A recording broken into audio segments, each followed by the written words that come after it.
is an amazing leader from where I sit, and I've been watching him because he's very interesting to me. He's a bit of an enigma. Andy is far more interested in doing the right thing than he is in being right, which means that he has an uncanny ability to keep his eye on the prize. And the prize for Andy is not to be right. He doesn't mind being wrong along the way, just so long as he gets to the right spot. And I think that's his secret sauce. So I believe a lot of leadership comes from actions. Words sometimes can be shallow, they can be superficial, but I believe action really is the true indicator of a leader. I believe, and I was brought up in the business and brought up with mentors that taught me that you cannot take from something you don't put back in. And what I mean by that is if I'm going to turn around and be involved in the community and expect the community to support my business, be loyal to my business, then the community needs to see that I'm loyal to it.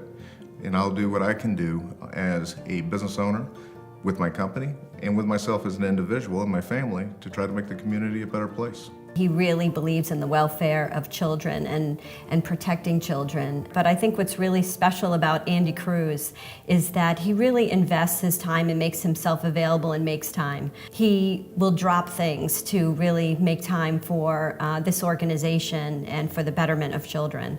Although Andy is a Georgia Peach redneck ex-Marine, I would sit in a foxhole with Andy, I would go on a billboard with Andy, I would do just about anything Andy would ask us to do. I see a lot of people that want to be the smartest person in the room, and that necessarily does not make a great leader.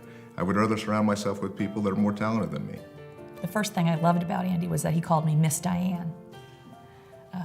And then he asked me to be vice chair of the board. It was pretty impossible to say no after I'd been called Miss Diane. Andy, in a very short time, has accomplished inroads into many issues in our community and has supported just about every charitable cause that's ever asked him.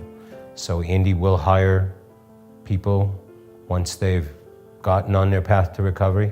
Andy will hire veterans to give them opportunities.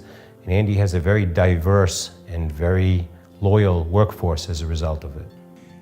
So I would have to say there are some people in this audience, very few would know my full history, but I started out as a technician.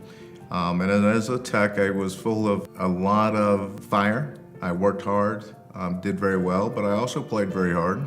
So I doubt very few people in this audience would know that I actually followed the dead for a period of time. I have a motorcycle, and that is a passion of mine. One of my first goals in life was to buy a Harley Davidson, and I was able to accomplish that when I became a service manager. That's how I rewarded myself, was buying that Harley Davidson right after my first daughter was born, which my wife questioned the logic.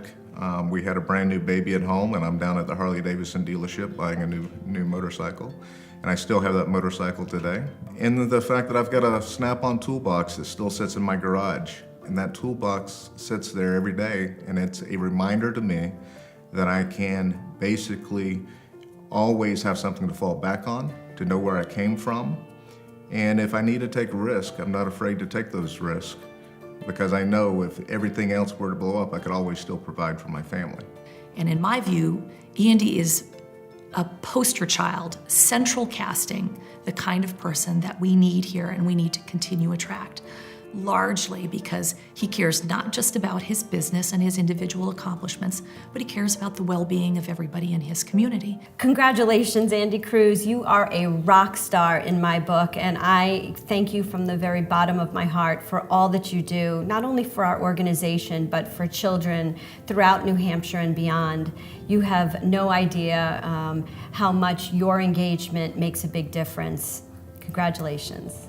Congratulations, Andy. This is a tremendous honor and one you're very deserving of. We're very proud to have you as one of the Chamber's past Citizens of the Year, and I can think of no one better to be this year's Business Leader of the Year. And I want to send a special congratulations to Andy Cruz as Business Leader of the Year. Andy, this is a much-deserved recognition of all of your hard work, your investment in the community, and all the time that you serve, making New Hampshire a better place to live, work, and raise our families. Congratulations, Andy. Andy, I'd like to, as the incumbent Business Leader of the Year, I would like to congratulate you on this great honor of you being the second runner-up to me. You have been such a great friend of mine, and I have been such a big fan of yours. I hope you remember the time that you won one of your first awards, and I wrote you a note and I said, "You're one of the good guys. I hope you stay that way." All these years later, congratulations. You have stayed one of the good guys.